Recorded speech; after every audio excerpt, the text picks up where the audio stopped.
Hello, Canned Cream here, CC for short, and today I would like to talk to you about expectations. Just because everyone expects something from you doesn't mean it's guaranteed to happen. But that doesn't stop them from expecting it. Which only makes things harder because the last thing you want to do is let everybody down.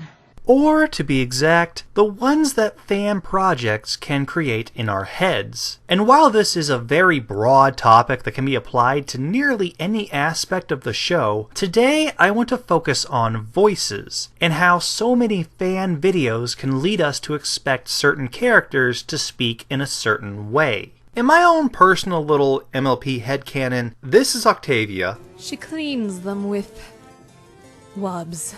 This is Vinyl. It's nothing special, it's just my base cannon! This is Derpy. I have a few navigational difficulties. And this is Lyra and Bonbon. Just looks like a blob to me. Stop crushing my dreams!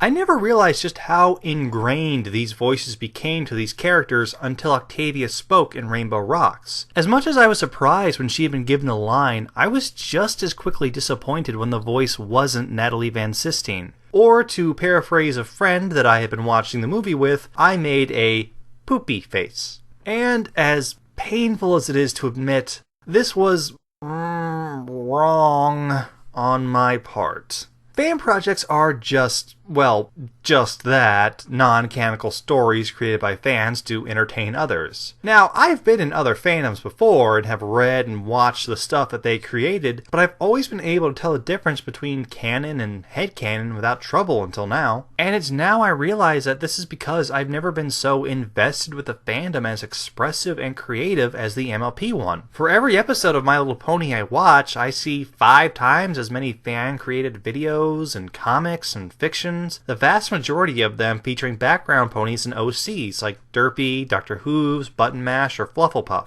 I think I've seen so much of the fan works that I've actually began thinking of it as canon. So when something like Octavia's line happens, it comes as a shock when it's different from what I've built up in my head. With the sheer amount of fan-created work surrounding MLP, I realize I might not be the only one like this. It's kind of funny, actually. For a long time now, I've been a heavy advocator that MLP needed to do more with its background characters, that they should spend less time inventing new ponies to fill in roles and start fleshing out the ones they already have. And, well, here they started with Octavia, and the first instinct I had was to call foul. And why? Because it went against my expectations. As great as this fandom is with the sheer amount and quality of media that it can produce, it's important to remain adaptable and willing to change our opinions when canon goes against fan-created headcanon. And going back, I realized that I didn't actually dislike the voice. While in my head I pictured Octavia as having this very prim and proper accent, the voice she was given still does fit that role. While granted, it also falls into this weird pattern the show has with giving its background female characters strangely shrill voices, it's still not bad.